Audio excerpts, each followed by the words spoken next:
आज गीता की शादी है। गीता के चाचा चाची सुबह से शादी को लेकर व्यस्त हैं। अरे सुनो, इस शादी की किसी को भनक भी नहीं लगनी चाहिए। चुपके से बस ये शादी हो जाए, उसके बाद मजे ही मजे हैं। हाँ सही कहा, हमें गीता का बोझ नहीं उठाना पड़ेगा, मनहूस कहेंगी। गीता अनाथ है। 1 साल पहले उसके माता पिता दोनों बाढ़ में मर गए। तब गीता 4 साल की थी। माता पिता के मरने के बाद गीता अपने चाचा चाची के पास रहने लगी, लेकिन वो लोग गीता को पसंद नहीं करते थे। एक दिन चाची ने उसे कहा था, अरे माँ बाप के साथ तू खुद मर क्यों नहीं गई, बोझ बनकर हमारे सर पर बैठी हुई है। गीता को बुरा लगा था, लेकिन वो समझ गई थी कि जिनके माँ बाप नहीं होते हैं इस दुनिया में वो बिल्कुल अकेले होते हैं। और आज 1 साल बाद गीता 5 साल की हो गई है। उसके चाचा ने उसके लिए रिश्ता देखा है। गीता अभी अपने कमरे में बैठकर सोच रही है, काश आज माँ यहाँ होती तो मुझे इस उम्र में शादी नहीं करनी पड़ती।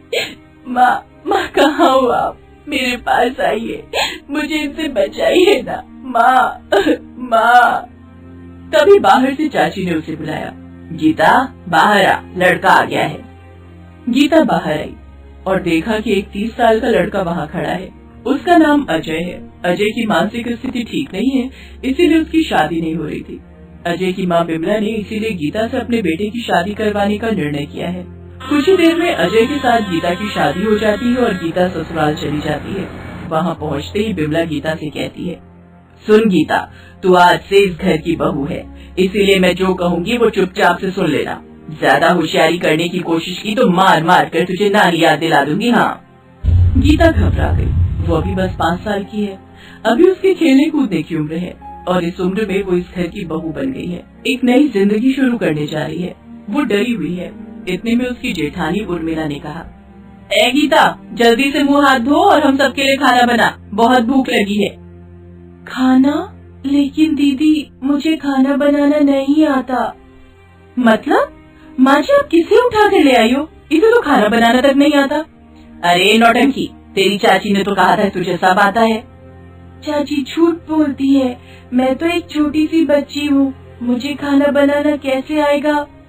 वो सब मुझे नहीं पता, तुझे इस घर में लाई हूँ तो काम तो तुझसे करवा के रहूंगी। जो मर्जी बना कर ला, खाना अच्छा नहीं बना तो तेरी खैर नहीं। गीता रसोई चली गई। वो सहमी हुई थी। खाना कैसे बनाते हैं? माँ मदद करो मेरी, खाना कैसे बनाऊं? तभी उसे याद आया कि उसकी माँ खिचड़ी बहुत अच्छा बनाती थी। गीता ने खिचड़ी बनाने का सोचा। वो खिचड़ी बनाने लगी, लेकिन खिचड़ी जल गई। पहला निवाला मुंह में देने के बाद बिमला और उर्मिला बहुत गुस्सा हो गए। ये क्या बनाया तूने, जली हुई खिचड़ी? माँ जी, ये ऐसे नहीं सीखेगी, इसे मार मार के सिखाना पड़ेगा। उर्मिला 2 डंडे लाई। बिमला और उर्मिला ने मिलकर डंडे से गीता को बहुत मारा। गीता के शरीर पर काले काले निशान पड़ गए। वो रोने लगी, मुझे छोड़ दीजिए मुझे छोड़ दीजिए, मत मारिए मुझे, मैं छोटी बच्ची हूँ मुझे मत मारिए। ये बहाना यहाँ नहीं चलेगा, काम करना होगा, नहीं तो खाल खींच लेंगे। मार खाने के बाद भूखे पेट गीता अपने कमरे में चली गई। उसका पति अजय बिस्तर पर सोया हुआ था। उसने कहा, क्या हुआ, माँ और भाभी ने मारा क्या? हाँ, बहुत मारा।